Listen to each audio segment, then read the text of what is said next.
Bonjour à tous, bienvenue sur ce nouveau numéro de Get Ready For. La clé de la réussite de votre ultra va passer par un travail bien particulier qui est celui du seuil aérobie et du footing actif. Pourquoi? Ça va vous permettre de courir beaucoup plus longtemps et avoir surtout des conditions physiques qui vont vous permettre de persister et de résister le plus longtemps possible. Maintenant, je vais vous expliquer le programme. Allez, suivez-moi!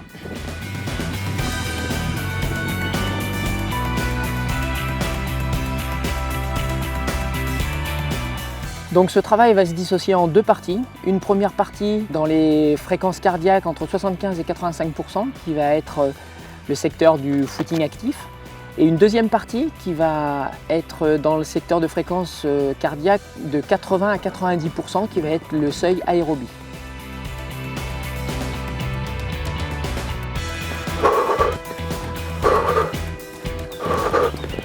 Bon, bien penser pendant la récup. Bien boire pour bien récupérer, bien se réhydrater, boisson énergétique et c'est reparti.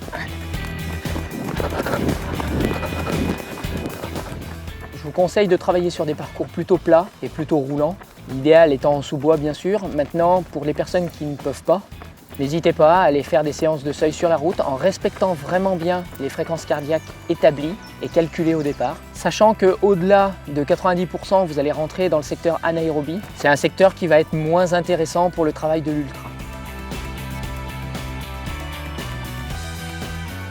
Donc dans un premier temps, vous allez faire évoluer votre travail. Vous allez commencer par faire par exemple 2 fois 10 minutes ou 2 fois 15 minutes à 80% de fréquence cardiaque. Et vous allez ensuite enchaîner avec 2 fois 10 minutes à 90%.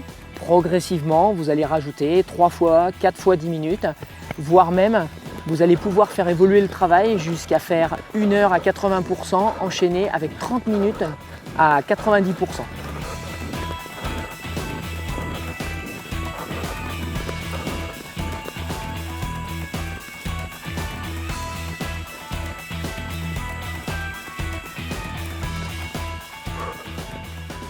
Nous voilà au terme donc de cette série de conseils concernant le seuil aérobie. Il faut toujours terminer par 15-20 minutes de footing. Et si j'ai un petit conseil à vous donner, vraiment respectez les fréquences cardiaques que vous aurez calculées de manière à vraiment aller au bout du contrat. Sur ce, je vous dis à bientôt pour un nouveau numéro de Get Ready For.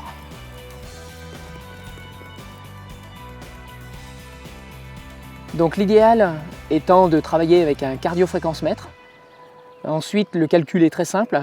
Vous allez, dans un premier temps, prendre votre fréquence cardiaque max, à laquelle vous allez soustraire votre fréquence cardiaque au repos, ce qui va vous donner une fréquence cardiaque de réserve.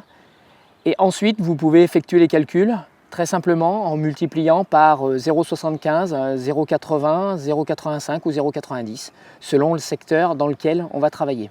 Donc je vais partir d'un exemple concret. Par exemple, vous avez comme fréquence cardiaque, vous allez avoir 150, 160 et 170 à la suite de vos calculs. Donc 150 à 160, vous allez travailler dans le secteur du footing actif. Ensuite, 160 à 170, vous allez travailler plutôt dans le secteur du seuil aérobie.